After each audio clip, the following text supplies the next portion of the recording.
Bonjour à tous, bienvenue dans ce nouvel épisode de Parole d'affranchi, le podcast dédié à la liberté. Le principe de ce podcast, il est simple, je vous partage mon expérience pour vous aider à vous affranchir de ce mode de vie qui nous est imposé en répondant à vos questions. Aujourd'hui, je vais répondre à une question de Monica04. Elle me l'a posée sur le canal Telegram. Donc ce que je vais faire maintenant, c'est que pour les prochains épisodes de Parole d'affranchi, je répondrai aux questions qui sont posées sur le canal Telegram.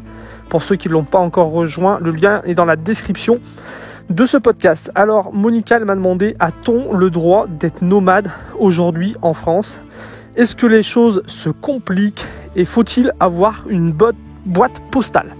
Alors, je vais répondre à ces questions dans ce podcast-là, mais avant, je voudrais dire quelque chose concernant toutes les questions qui sont posées par rapport à tout ce qui est juridique, niveau mode de vie alternatif, nomadisme, habitat léger. J'ai une recommandation à vous faire, c'est d'aller lire le livre, le guide juridique des habitats légers. Je vous mets le lien dans la description de ce podcast. C'est pour moi la meilleure ressource. C'est hyper complet, c'est sourcé, c'est fait par quelqu'un qui s'y connaît. Donc voilà, si vous voulez des sources fiables, n'allez pas voir certaines vidéos YouTube qui disent n'importe quoi, n'allez pas vous renseigner dans les commentaires où c'est encore pire. Il y a ce guide qui existe et vraiment c'est la meilleure ressource pour ceux qui veulent vraiment se lancer dans un mode de vie alternatif, vivre en habitat logé, peut-être se lancer dans le nomadisme. Pour tout ce qui est niveau juridique, vous trouverez pas mieux. Donc le lien est dans la description du podcast. Et ce que je vais faire sur le canal Telegram, je vais poster régulièrement des informations sur ce que je tirais de ce guide-là. Je vais essayer d'en faire un espèce de petit résumé. Donc pour ceux que ça intéresse, n'hésitez pas à aller rejoindre le canal Telegram. J'ai déjà commencé à en parler un petit peu. Alors, est-ce qu'on a le droit de vivre en étant nomade en France ? Alors oui, il n'y a aucun problème avec ça. Ce qu'il faut savoir, c'est que ça dépend un petit peu où on va chercher les chiffres, mais il y a entre 500 000 et 800 000 gens du voyage en France. Donc il y en a à peu près un tiers qui vit vraiment de façon nomade, un tiers qui est semi-sédentarisé et encore un autre tiers qui s'est sédentarisé. Mais voilà, la communauté des gens du voyage, c'est une énorme communauté qui vit de façon nomade en France, dans les règles et c'est encadré par la loi, donc oui c'est possible. Après aussi énormément de saisonniers agricoles, moi j'ai fait pas mal de saisons agricoles et il y a énormément de gens qui vivent de cette façon-là, qui vivent par exemple en fourgon aménagé ou d'autres même qui sont en sac à dos et qui vivent depuis des dizaines d'années et qui font les saisons agricoles, qui ont ce mode de vie et pareil, il n'y a aucun problème avec la loi.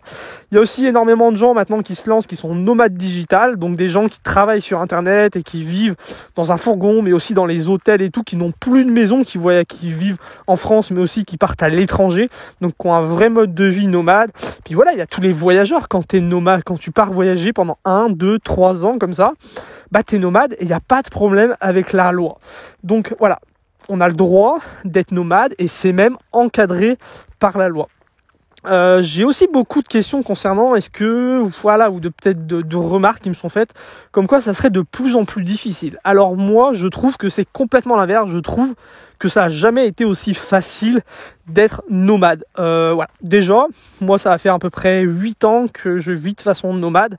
Pendant ces 8 ans je me suis sédentarisé un tout petit peu, mais sinon ça fait 8 ans, j'ai voyagé en sac à dos pendant plusieurs années. Aujourd'hui je vis en fourgon aménagé et je n'ai rencontré aucun problème niveau législation, niveau loi, niveau même mode de vie. Jamais personne ne m'a mis de bâton dans les roues pour m'empêcher d'être nomade. Je trouve qu'en France, même en Europe, c'est plutôt même facile en fourgon aménagé. Il y a énormément d'aires qui sont aménagées pour ça. Il y a énormément d'endroits où on peut se garer sans problème. On est quand même dans un pays qui est touristique, qui est vraiment, on pourrait dire, presque ergonomique pour ce mode de vie-là, parce qu'il y a énormément de choses qui sont faites. Et je trouve que c'est vraiment quelque chose de facile. Surtout qu'on est en 2023, on a tous un smartphone dans notre poche, on a tous une connexion Internet, et ça facilite encore plus les choses. Pour gérer le côté administratif, tu peux tout faire sur Internet. Quelqu'un qui veut même travailler en voyageant, aujourd'hui, tu peux télétravailler, tu peux devenir digital nomade. Et puis voilà, on est aussi hyper connecté et grâce à une grosse communauté de voyage qui partage, qui qui créent des outils comme, je sais pas, Par4Night, comme des groupes Facebook, comme des groupes d'entraide.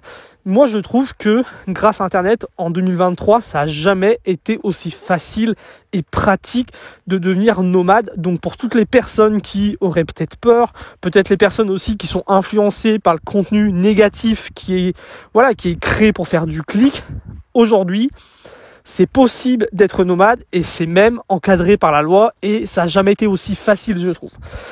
Niveau administratif, il y a quelque chose qui est important, c'est d'avoir une domiciliation. En France, on est obligé d'avoir une domiciliation, que ça soit pour avoir accès aux prestations sociales, que ça soit pour avoir le droit de voter, que ça soit pour avoir un compte bancaire. On est obligé d'avoir une domiciliation. Alors, il y a plusieurs possibilités. Il y a des personnes qui sont nomades et qui vont avoir une domiciliation chez un proche. C'est quelque chose que j'ai fait au début. Tu peux te domicilier chez un proche.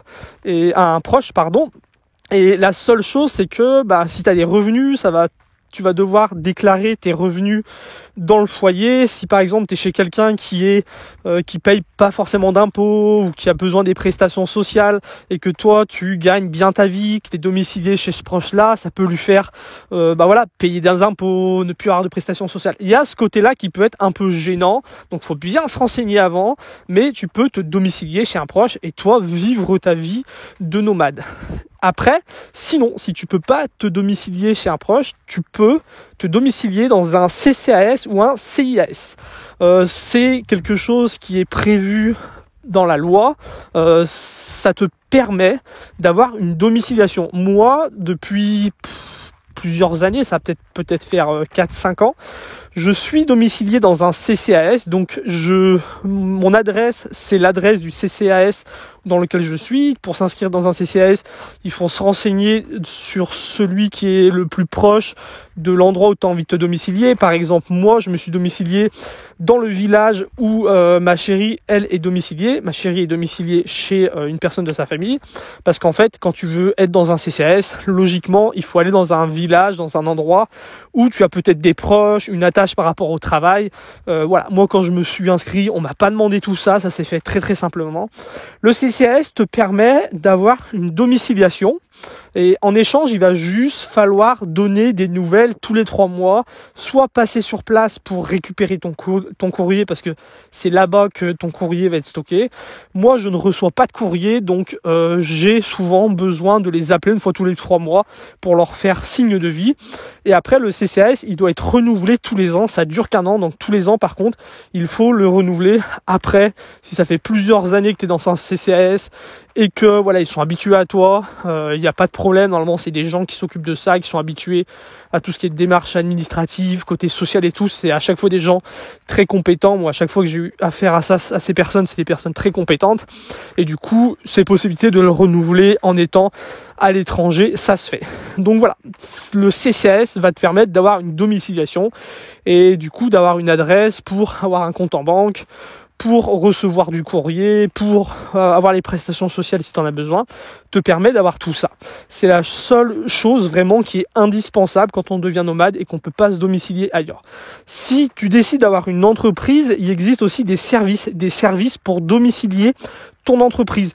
Donc pareil, quelqu'un qui veut être digital nomade, il peut avoir une adresse dans un CCAS et domicilier son entreprise pour pouvoir recevoir du courrier. Et après, il y a des services qui te permettent de recevoir le courrier de ton entreprise directement par mail. Le courrier est ouvert, scanné et t'es envoyé. Et c'est pareil en tant que nomade, si tu es dans un CCAS, tu peux très bien aussi utiliser un service comme le courrier voyageur. C'est une entreprise qui va te permettre de recevoir du courrier. Le courrier est ouvert et t'es transmis par mail. Donc voilà, il existe plein de services comme ça pour gérer le côté administratif et être dans les règles pour avoir un mode de vie nomade. Donc voilà, j'espère que Monica, cet épisode de Parole d'affranchi te sera utile et sera utile à plein d'autres personnes. Je le répète, dans la description de ce podcast, vous trouverez le lien pour accéder au canal Telegram et un canal où je partage déjà pas mal de choses et dans lequel une fois par semaine je posterai un petit message pour que vous puissiez me poser vos questions et des questions qui me permettront d'enregistrer de nouveaux podcasts. Je vous dis à très bientôt sur YouTube ou sur le Telegram. Salut!